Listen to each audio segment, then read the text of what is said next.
हाय दोस्तों, मैं अनिल आप सभी का आपके अपने चैनल में स्वागत करता हूं। आइए हम सभी एक प्रश्न देखेंगे जो कि नंबर सिस्टम से है और डिविजिबिलिटी रूल से है, अर्थात कि विभाज्यता के नियम पर आधारित प्रश्न है। इसमें परसेंटेज इंक्लूड किया गया है।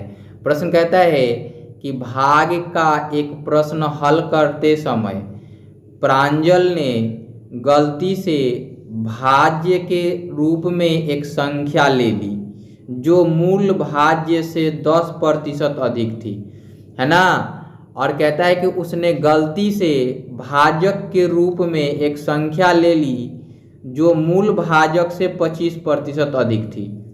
यदि भाग के मूल प्रश्न का सही भागफल 25 था और शेषफल 0 था तो यह मानते हुए कि उसकी गणना में कोई त्रुटि नहीं है, प्रांजल ने कितना भागफल प्राप्त किया। इसमें इंपॉर्टेंट क्या है वो चीज़ मैं सिखाऊं आपको, ठीक है। मैंने तो प्रश्न पढ़ दिया लाइन बाय लाइन। इसमें इंपॉर्टेंट क्या है, कहता है कि गलती प्रांजल ने गलती किया, ये चीज़ गलती ध्यान में रखना है। भाज्य के रूप में, है ना, एक संख्या ले ली जो मूल भाज्य से 10% अधिक थी, ये इंपॉर्टेंट है।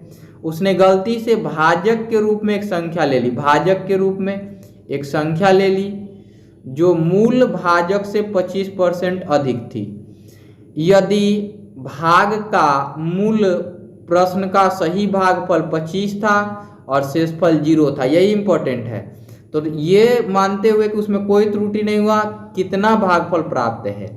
चलिए इसको सीखते हैं।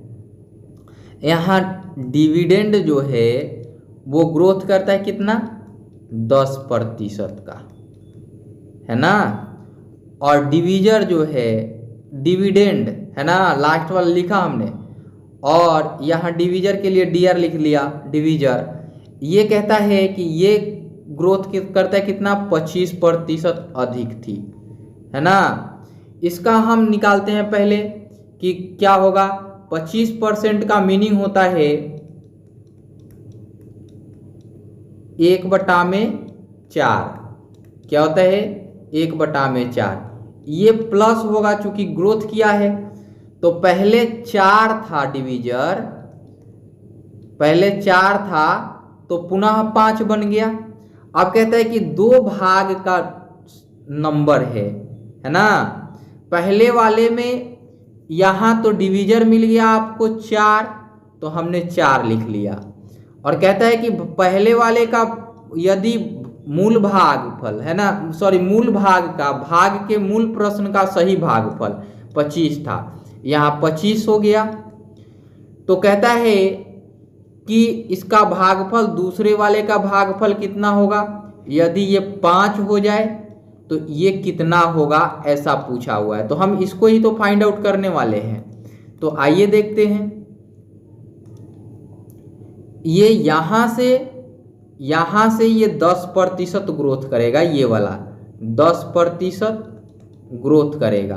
तो ये मिलेगा आपको, ये 4 और 25 का गुणनफल ही तो मिलेगा। यहाँ 25 चौके 100, क्यों 100 मिलेगा, क्योंकि यहाँ शेषफल 0 दिया गया है। तो ये 100 मिलेगा, 100 कट जाता है, तो ये वाला 100 बनेगा, तभी तो जाके ये 0 आएगा। अगर शेषफल दिया रहता तो ये जो 25 चौके 100 आया यहाँ लिखते और इसमें ऐड करते, जो शेषफल होता वो ऐड करते और यहाँ लिखते और उसके बाद इसका ग्रोथ निकालते। वैसा प्रश्न जब मिलेगा तो मैं खुद ही बता दूंगा, ठीक है। प्रश्न मिलने का मीनिंग नहीं है, जब मैं क्वेश्चन सेट करके वैसा लगाऊंगा तब बता दूंगा ये पूछा गया प्रश्न है। यहाँ 10% ग्रोथ कर रहा है, 100 का 10% ग्रोथ करेगा तो 110 होगा। और ये कितने बार में भाग लगेगा, 22 बार में, या 2 करके लगा सकते हैं, 5 दूना के 10, और फिर लिख सकते हैं 5 दूना के 10।